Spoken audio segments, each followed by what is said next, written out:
Today we're here to meet to renew our citizens' lawsuit against the EPA, U.S. EPA, for their failure to comply with the Federal Clean Air Act.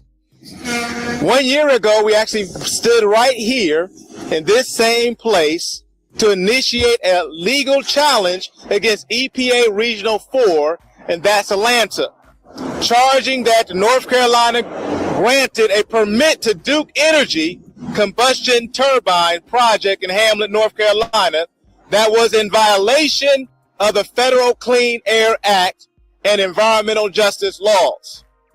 So that petition said then, in sum, the permit allows excessive emissions of air pollutants that are having a negative impact on the public health and allows an ongoing environmental injustice, and we called the EPA then to object the permit, and it's been over 300 days and no response.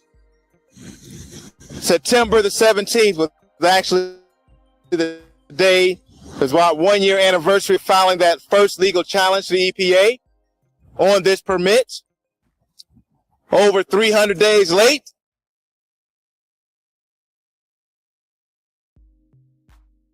still no action. So who is going to hold Duke accountable? It's obviously the state's not holding them accountable. The EPA Regional 4 is not holding them accountable. And the EPA is extremely slow. I have here the petition that Pastor Rogers has just referred to. And it is dated September the 17th, 2015. Just 1 year after our original petition under Section 505 of the Clean Air Act. The petition states that the North Carolina Department of Environment and Natural Resources, their Division of Air Quality, has failed in its oversight of this facility and has issued a permit which we find many troubles with. There are 5 points that we raised. 1, failure to provide meaningful public participation. 2, failure to assess the common control of Duke Energy Progress and Piedmont Natural Gas electric power turbines, both located at the same site in Hamlet. 3, failure to require alternative compliance procedures under the Clean Air Act. That would be maximum achievable control technology to reduce the pollutants coming from the plant and reducing their impact on health.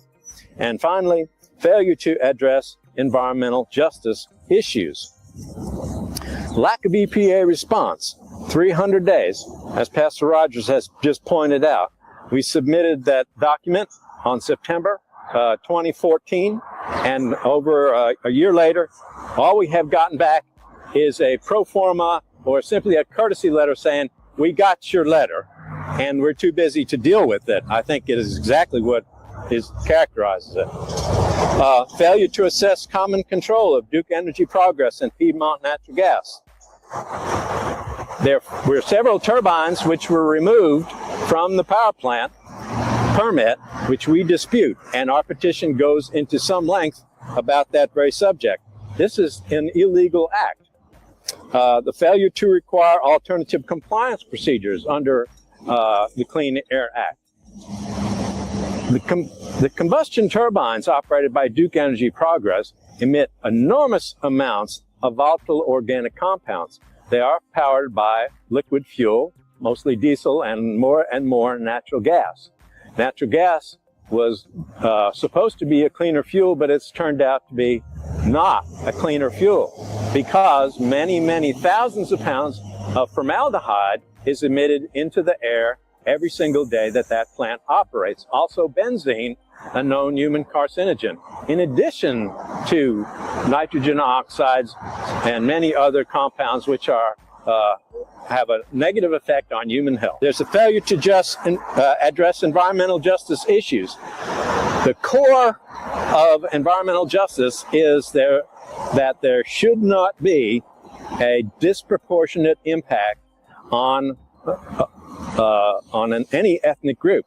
In this case, we're talking about population of Richmond County, for example, which is 31% black, which is 41% above the state average, and 28% of the residents live below poverty level compared to the statewide level of 16.8%. In other words, Richmond County has 47% more of its people living below poverty level than other counties in North Carolina. And I just want to add to that, 86% of those that just live within a 6-mile radius of the power plant are African Americans. That's exactly right.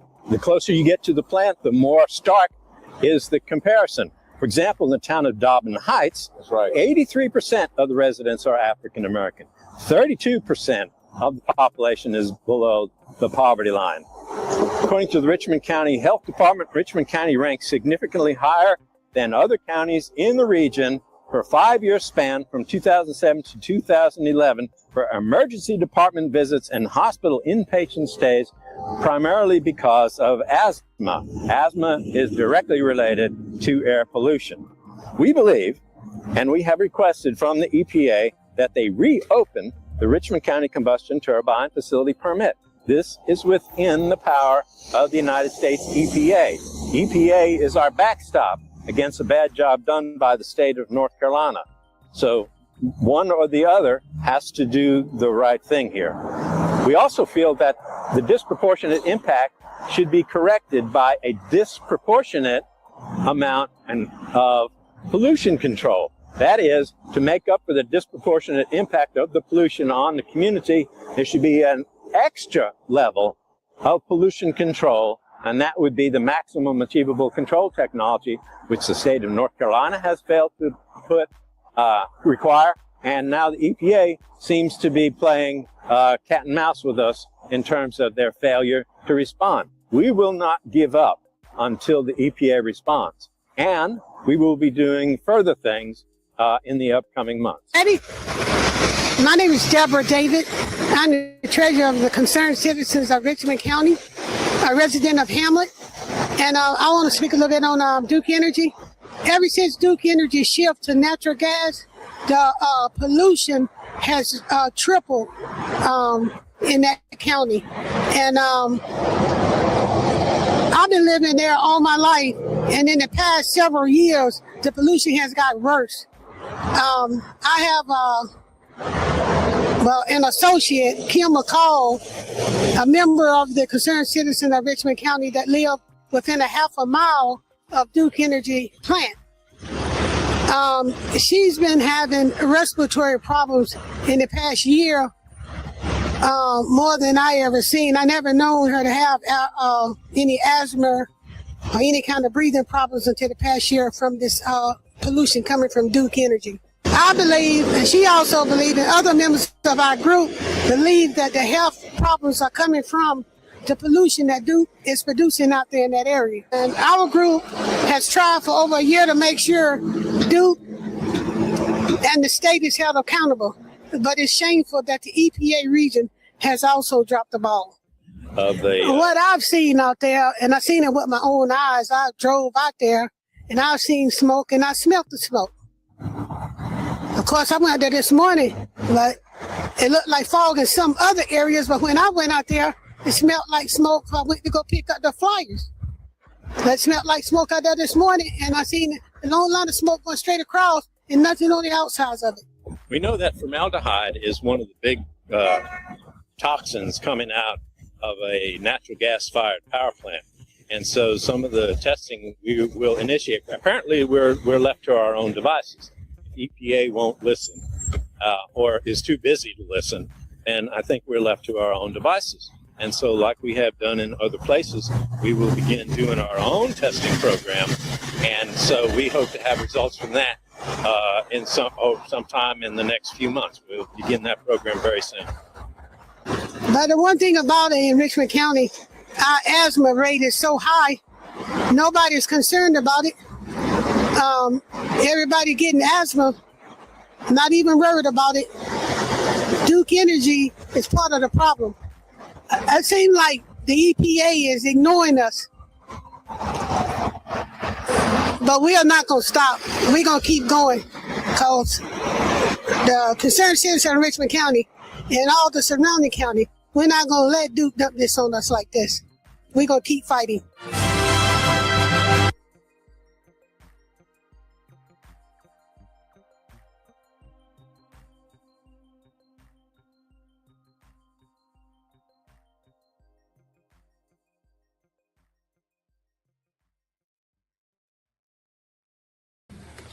Mr. Sean Ingram from Rockingham in Richmond County. He's a farmer and co-founder of Richmond County Coalition for Justice and Black Empowerment. Thank you for that. Good afternoon, everyone. Good afternoon. I'll be quick, brief, impactful. I stand here today as a son of this soil. I stand here as a descendant of indigenous Black people who have lived on this land, worshiped on this land, buried our loved ones in this land, and fed our families from the land for generations. We are farmers. We are land people, Black people who have lived on this land, worked this land, worshiped on this land, and buried our loved ones on this land. We come from people who knew how to survive from the ground beneath their feet. Long before corporations came here with promises, our ancestors were here with plows, mules, gardens, tobacco fields, churches, schools, cemeteries, and communities. Our family history and community records show that our people were here before 1769. Our ancestors helped establish the Dock Reed Meeting House, which is what is now called Rockingham, North Carolina. This means our roots in Richmond County go back before the founding of the United States itself.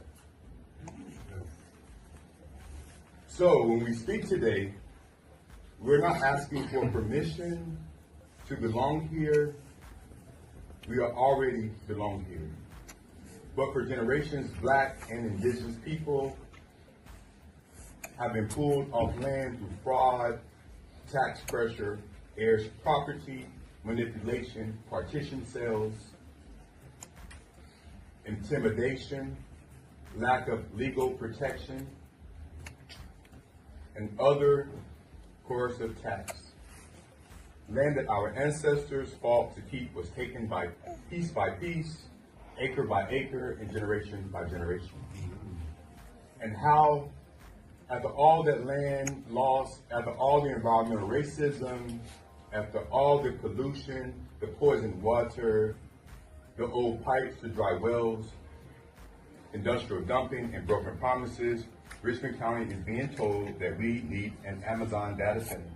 Let me be clear, we do not need a data center in Richmond County. We did not ask for one. Our communities did not ask for one. Our water to be placed at greater risk did not ask for hundreds of acres of land to be transformed for corporate profit. We did not ask for money, diesel generators, more energy demands, more pressure on our infrastructure, and more decisions made behind closed doors. My brother, William Ingram, said it plain in his interview, if nobody's going to fight for our land and air and our water, it has to be us. That's right. And that is why we are here. Because this is not just about one project, this is about our survival, this is about whether the original inhabitants of this land will continue to be ignored while outsiders decide what happens to our future. This is about whether our children inherit clean water or corporate waste. This is about whether our elders will be respected or sacrificed. This is about whether our history will be honored or erased. We are not against jobs, we are not against opportunity, but we reject the idea that economic development must come at the expense of Black, indigenous, working class, and farming communities. Most of all, we deserve the right to say no. No to environmental racism, no to corporate land grabs, no to development without consent, and no to sacrificing our water, our farms, our cemeteries, our communities, and our future. We have been demanding justice for generations. We are still demanding justice today. I've lost my grandmother, my grandfather, and my mom due to this. So this water problem is much bigger than Flint, and I said yes. You know, every time they drank sink water, they would vomit. So I knew something was going on before it became a public thing, you know. My whole thing is, it's been well over 12 years why we ain't got no settlement, why they ain't came and told us what the deal is. They're everywhere. All of us have been exposed to them. It's just the fact that people in this community are drinking it. Yes, everybody get out, sign the petitions, work for City Creek in East Fayetteville. Let's get our water back. Since I've lost my grandmother. On one final welcome to Richmond.